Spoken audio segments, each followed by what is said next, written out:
વડોદરા શહેરમાં એક કોઈ નેતા છે કે અભિનેતા છે તો નથી ખબર, નાગાર્જુન કરીને છે તે એમને નરોત્તમ સ્વામી છે જે હનુમાનજી માટે શબ્દ બોલ્યા હતા કે હનુમાનજી સ્વામિનારાયણ ભગવાનના દાસ છે. તો હનુમાનજીએ 5000 વર્ષ પહેલાં જન્મ લીધો હતો. સનાતન સંસ્કૃતિમાં દરેક હિન્દુઓ માને છે કે હનુમાનજી આજે પણ હજર અમર છે, ધરતી પર છે.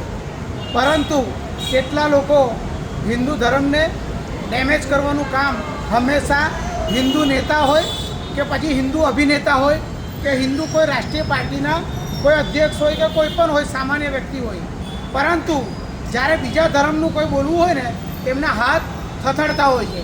અને થથડે પણ કેમ કે ત્યાં એમને વળતો જવાબ મળતો હોય છે.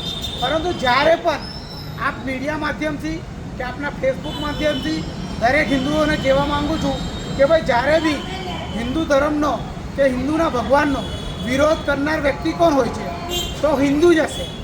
આ બી તમે જોઈ લેજો. આ લોજિક છે, આ વિશ્વમાં લોજિક છે, આ ભારતમાં લોજિક છે, આ ગુજરાતમાં લોજિક છે અને આ વડોદરા શહેરમાં પણ લોજિક જ છે. એટલો મતલબ આ વાત એકદમ સત્ય છે કે સનાતન સંસ્કૃતિનું મજાક કરવાનું કામ પણ હિન્દુના લોકો, હિન્દુ સંસ્કૃતિના લોકો જ કરતા હોય છે. તેવા નરોત્તમ સ્વામીએ જ્યારે વિરોધ કર્યો હતો અને પછી માફી માંગી લીધી, તો આપણે જોઈએ છે કે એક સામાન્ય રેલવેની અંદર જો આપણે ટિકિટ વગર બેસી જઈએ વડોદરાથી સુરત જવા માટે અને કદાચ ટીસી આવે અને આપણને ટિકિટ વગર પકડે તો આપણી પાસે પૈસા ના હોય દંડના, તો આપણને અહીંયાથી ગોધરા લઈ જાય. પૈસા ના હોય તો ગોધરા લઈ જાય, ત્યાં દંડ ભરવો પડે, જામીન આપવા પડે. તો જ્યારે એક ટ્રેનમાં બેસવાથી આટલું નુકસાન થતું હોય, દંડ ભરાવાતો હોય, તો પછી હિન્દુ ધર્મના, હિન્દુ ભગવાનના ડેમેજ કર્યા પછી એ વ્યક્તિને બોલાવવાનો હોય તો આ વસ્તુ વ્યાજબી નથી.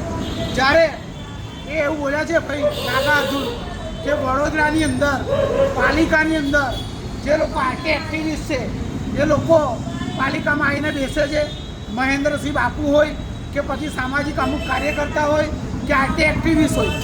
ભાઈ તમે આરટી એક્ટિવિસ્ટના ઘર તપાસી લો, એમની પ્રોપર્ટી તપાસી લો, એ કેટલું કમાય છે એ તપાસી લો. સાથે તમારી પાસે પુરાવા હોય અને જો તમે ભારતના સાચા નાગરિક હોય તો તમે કોર્ટમાં ફરિયાદ કરો. કેમ કે અમે લોકોના માટે લડીએ છીએ, વડોદરા શહેરના લોકો માટે લડીએ છીએ. અને જો તમે જ આવી રીતે અમને ડેમેજ કરશો, અમને નુકસાન પહોંચાડશો કે અમને અમારા પર ખોટો આક્ષેપ કરશો તો આ વડોદરા શહેરની જે ધરતી છે, માંડવી છે, મેરડી માતા છે, એ મેરડી માતા જ તમને જોશે. કેમ કે એનું મૂળ કારણ છે અમે વડોદરા શહેર માટે લડીએ છીએ. અને મહેન્દ્રસિંહ બાપુ હોય, દેવ્યાનીબેન પરમાર હોય, અમુક સામાજિક કાર્યકર્તા હોય, સાધુ સંતો હોય, બધા જ લોકો વડોદરા શહેરની કલ્યાણની વાત કરતા હોય છે, વડોદરા શહેરના લોકોની વાત કરતા હોય છે. પરંતુ જે પણ નાગાર્જુન આ શબ્દ બોલ્યા છે, આ શબ્દ એમને પાછો લેવો જોઈએ. એમને વડોદરા શહેરના સામાજિક કાર્યકર્તા હોય કે પછી આરટી એક્ટિવિસ્ટ હોય કે પછી અન્ય પક્ષના લોકો હોય, દરેકના જાહેરમાં આવીને માંડવી માતાજીના મંદિરે આવીને એમને માફી માંગવી જોઈએ. કેમ કે દરેક ખાતાની અંદર દરેક લોકો ખરાબ ના હોય, દરેક સમાજની અંદર દરેક લોકો ખરાબ ના હોય. જ્યારે પાલિકામાં બેઠેલા અધિકારી હોય કે નેતાઓ હોય, કોઈ ખરાબ બધા નથી હોતા. પરંતુ તમે વ્યક્તિગત કોઈના પર તમે આક્ષેપ ના કરી શકો કે પાલિકામાં તમે સાંજે ભાઈ કેમ બેસી રહો છો. આ વસ્તુ બિનજરૂરી છે, બિનજરૂરી શબ્દ છે. તો તમારે માફી માંગવી જોઈએ. અને એક સનાતન ધર્મમાં તમે જન્મ લીધો છે અને તમારી પાસે જો પુરાવા હોય, મહેન્દ્રસિંહ બાપુના પુરાવા હોય, દેવ્યાનીબેનના પુરાવા હોય, યોગેન્દ્ર બારોટના પુરાવા હોય, જયેન્દ્રસિંહ રાઠોડના પુરાવા હોય કે પછી રાજેશ પાડીના પુરાવા હોય કે અન્ય સામાજિક કાર્યકર્તા હોય કે આરટીઆઈ એક્ટિવિસ્ટ હોય, તમારી પાસે પુરાવા હોય કોઈના વિરુદ્ધમાં કે ભાઈ આ વ્યક્તિએ અહીંયાથી તોડ કર્યો, પૈસા લીધા, તો તમે અહીંયા માંડવી માતાજીના મંદિરે શક્તિપીઠમાં આવી જાઓ. અમે તમારી સાથે છે અને અમે તમારી સાથે ફરિયાદ કરવા આવીશું. પરંતુ પુરાવા ના હોય તો કોઈના પર બિન આક્ષેપ ના કરો. અને તમારામાં જો શક્તિ હોય અને તમે પોતે તાકાત હોય તો તમે જે હનુમાનજી માટે, જે વ્યક્તિ હનુમાન દાદા માટે, જેને હિન્દુ ધર્મના દરેક લોકો આજે પણ હાજર અમર માને છે અને આ ધરતી પર છે, તો અમે પણ માનીએ છીએ કે હનુમાનજી છે આ ધરતી પર છે, અત્યારે પણ આપણી સાથે ઊભા છે એવું માનીએ છીએ. તો તમે આવી અને બોલી દો કે ભાઈ જે બોલી ગયો છું એના માટે સોરી, વાત પૂરી થઈ જાય.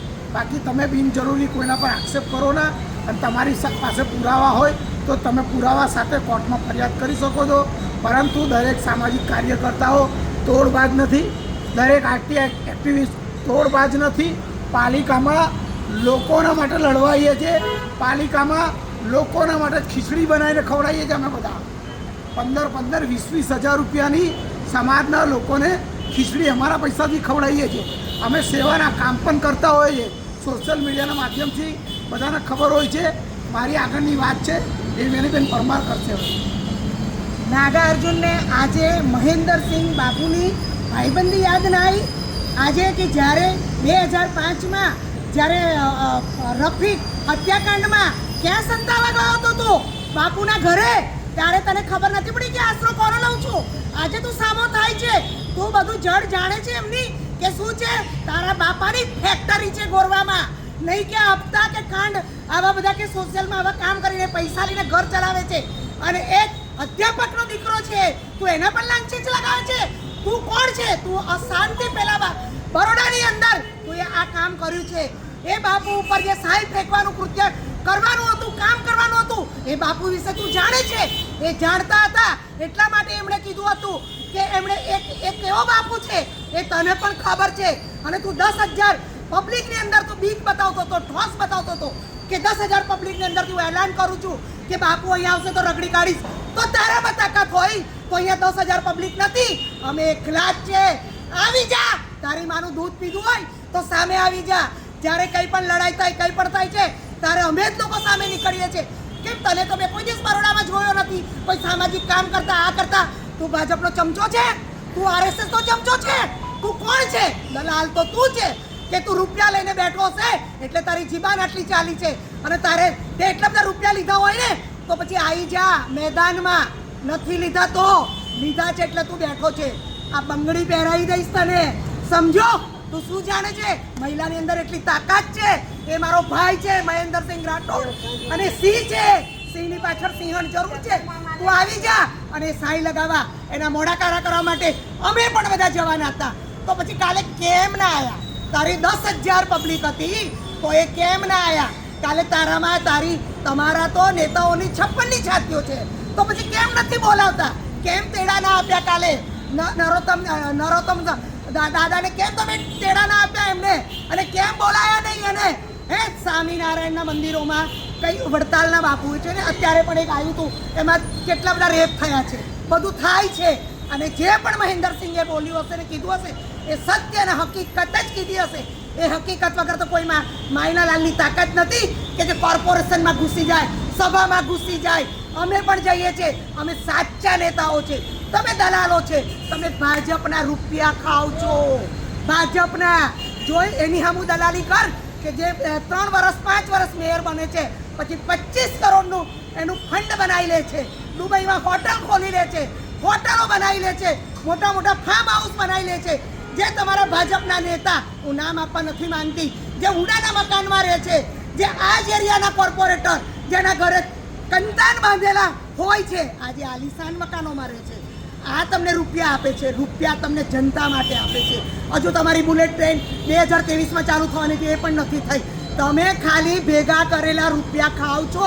અને તું મંચ પરથી બોલતો હતો ને તો પૈસા તે લીધા છે. તું મીડિયાવાળાને બી કોઈકને આપ્યું હશે તો જ તારું આ બધું ચલાવ્યું છે, નહીં તો આવું તારું ચલાવે જ નહીં. અને હું તો એક જ વાત કહેવા માંગુ છું તને, તારામાં તાકાત હોય તો આ ફેસબુકથી સાંભળી લે અને આવી જા. માઇકાલાલ, તારા સામું આ દેવ્યાનીબેન લડવા તૈયાર છે. આવી જા તો અહીંયા આગળ. તું અમારો અશોક મોચી અમદાવાદની અંદર જોયા, તેને હિન્દુત્વ ચલાવ્યું હતું. આજે એની હાલત શું કરી? અત્યારે કોઈ મોદી નથી જોવા જતો, કોઈ ભાજપારો નથી જોવા જતો. એ કટ્ટર હતો હિન્દુ, એને તલવાર ચલાવી હતી અને તલવારથી સામો એ નીકળ્યો હતો. એ હિન્દુત્વ એને કહેવાય. તમને તો મેં કોઈ દિવસ નહીં જોયા ભાઈ. નાગા અર્જુન નામ છે, એવા જ નાગા છો તમે તો. હે, મહેન્દ્રસિંહનો વાળ વાંકો નહીં થવા દઈએ અમે. તું સમજે છે? અને તું આવી જા, અત્યારે આવી જા, અત્યારે આવી, તારી બધી ફોજ લઈને. આખા ભારતમાં તારું જ ચાલે છે ને, તો તું લઈને આય. બીજેપીનો માણસ છે ને તું, બીજેપીના ડંકા વાગે છે ને, તો તું લઈને આય. તું ચમચો છે ભાજપનો.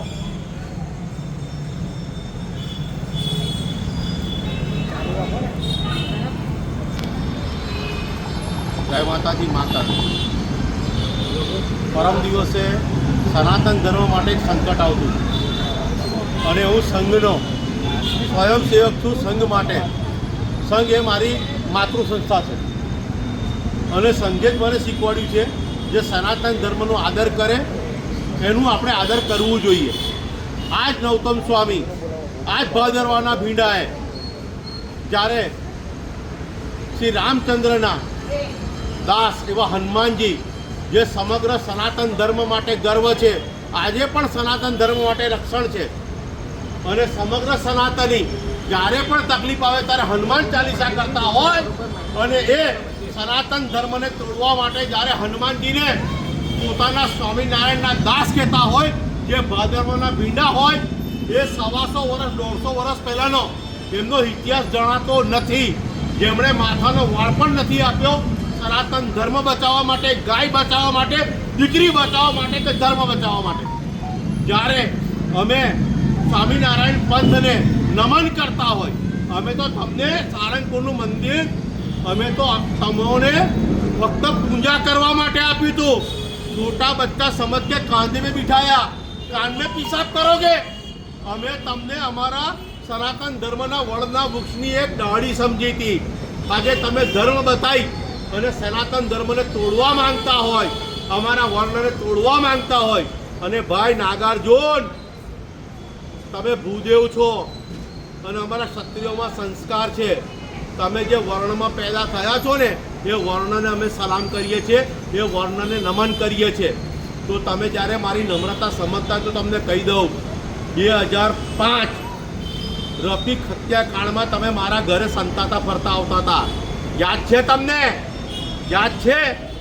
ત્યારે એ ટ્રસ્ટી ને મેં કહી અને મારી પાસે તો પુરાવા છે, એ સાક્ષીઓ પુરાવા છે, ત્યારે તમારું નામ મેં કઢાયું હતું. યાદ છે તમે?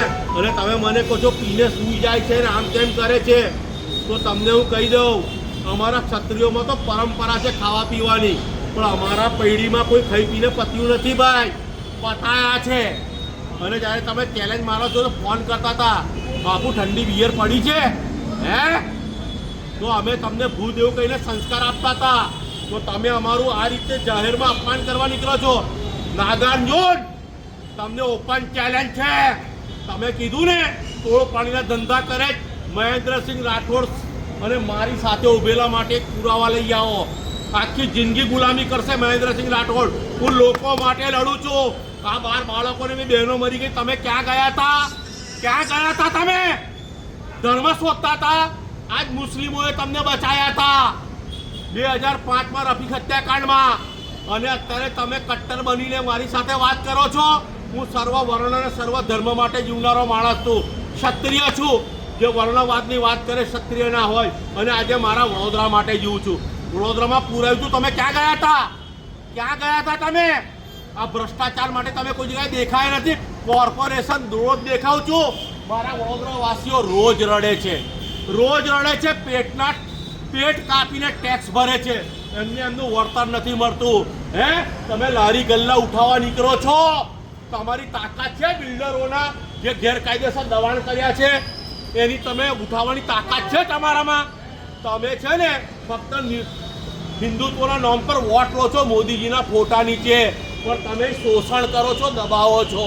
અને રહ્યો સવાલ, સાંભળો, રહ્યો સવાલ નાગાર્જુન, તમારા તો બધા બહુ મારી પાસે ફોલ્ટ છે, પણ એના માટે મારે બોલ ટાઈટ નથી કરવા, કારણ કે હું ક્ષત્રિય છું, ભૂદેવની રિસ્પેક્ટ કરું છું. આ તો ખાલી એક જ ચમત્કાર છે. હજુ તમારે ચમત્કાર જોઈને તમારે શું કહેતા હતા કાલે કે તાકાત હોય તો સ્ટેજ પર આવી જાય. તો જખમામાં પોલીસ કેસ કર્યો હતો, જો પોલીસે ઉઠાવ્યો ના હોત તો તને બતાવી દે નાગાર્જુન તું કોણ છે ને મહેન્દ્રસિંહ રાઠોડ કોણ છે. મારી ફોજ જ કાપી છે. કેમ તારો નૌતમ સ્વામી કેમ ના આવ્યો? જવાબ આપતો. અને મરદ છે તો ક્યાં સામે આય કે આ પોલીસ સ્ટેશન આય, બાકી મારી ફોજ આવશે ને તું હોદેલો નહીં મળે. નાગાર્જુન યાદ રાખજે તો એ છે ને એક ક્ષત્રિયને સિંહને એની મર્દાનગી લલકારી છે, એની ઈમાનદારીની લલકારી છે. યાદ રાખજે તું નાગાર્જુન. અત્યારે બોલાવો એને, બોલાવો બધા, બોલાવો છો કે નહીં? અમે મહેન્દ્રસિંહ બાપુ સાથે છે, અડીખમ ઊભા રહેવાના છે. જે પ્રકારે આક્ષેપ કરવામાં આવ્યો છે નાગાર્જુન દ્વારા, અમે સામાજિક કાર્યકર્તા કોઈ પણ જાતનો તોડપાણી કરી નથી. અમે વડોદરા શહેરનો અવાજ ઉઠાવ્યો છે. જે લોકોની સમસ્યા છે એ અમે ઉજાગર કરી છે. જે પ્રકારે કાલે કહેવામાં આવ્યું છે કે 95% આરટીએસ સ્પેશિયાલિસ્ટ જે છે એ તોડબાજી કરે છે. આમાંથી એક પણ જણ તમે તોડપાણી કરતા બતાવો, અમે વડોદરા શહેર છોડી દઈશું. એક પણ વ્યક્તિએ કોઈ એક પણ રૂપિયો લીધો હોય, તમારી પાસે કોઈ પણ એવિડન્સ પુરાવો હોય, આ લોકો તમામ લોકો વડોદરા શહેરને છોડી અને બીજા જતા રહેશે. જે પ્રકારના આક્ષેપ કરવામાં આવ્યા છે મહેન્દ્રસિંહ બાપુ પર એ તદ્દન ગેરવ્યાજબી છે. અને જે પ્રકારે મહેન્દ્રસિંહ બાપુ વડોદરા શહેરનો એક અવાજ છે, વડોદરા શહેરની પ્રજા જુએ છે એ ખરેખર મહેન્દ્રસિંહ બાપુ એ ગરીબ લોકોની પડખે આવેલા છે, પડખે આવેલા છે. જે પ્રકારે મહેન્દ્રસિંહ બાપુ ઉપર જે પ્રકારનો આક્ષેપ લગાવવામાં આવે છે તો વડોદરા શહેરની જનતાને કહેવા માંગુ છું, ખરેખર વડોદરા માટે ને વડોદરા માટે લડનાર વ્યક્તિ જો કોઈ હોય તો મહેન્દ્રસિંહ બાપુ છે. એટલે મહેન્દ્રસિંહ બાપુના સમર્થનમાં અમે આવ્યા છે. અને જો અમને કોઈ પણ આટલી ટીમમાંથી કોઈને પણ પૈસા લીધા હોય, તમારી પાસે એવિડન્સ હોય તો પૂરેપૂરી ટીમ વડોદરા શહેર છોડી અને બહાર જતી રહેશે. જે પ્રકારે ખોટા આક્ષેપ કરવાના આપ્યા છે અમે પણ તમારી ઉપર માનહાનિ કરી શકીએ શું. જે પ્રકારે તમે કાલે ફરિયાદ કરી મહેન્દ્રસિંહ બાપુ, પણ અમે માનવતા દાખવીએ, અમે ચેલેન્જ આપીએ છીએ કે જો કોઈ પણ પુરાવો હોય તો તમે સામે લઈને આવો. જે પ્રકારના આક્ષેપ કરવામાં આવ્યા છે એ તદ્દન ગેરવ્યાજબી છે.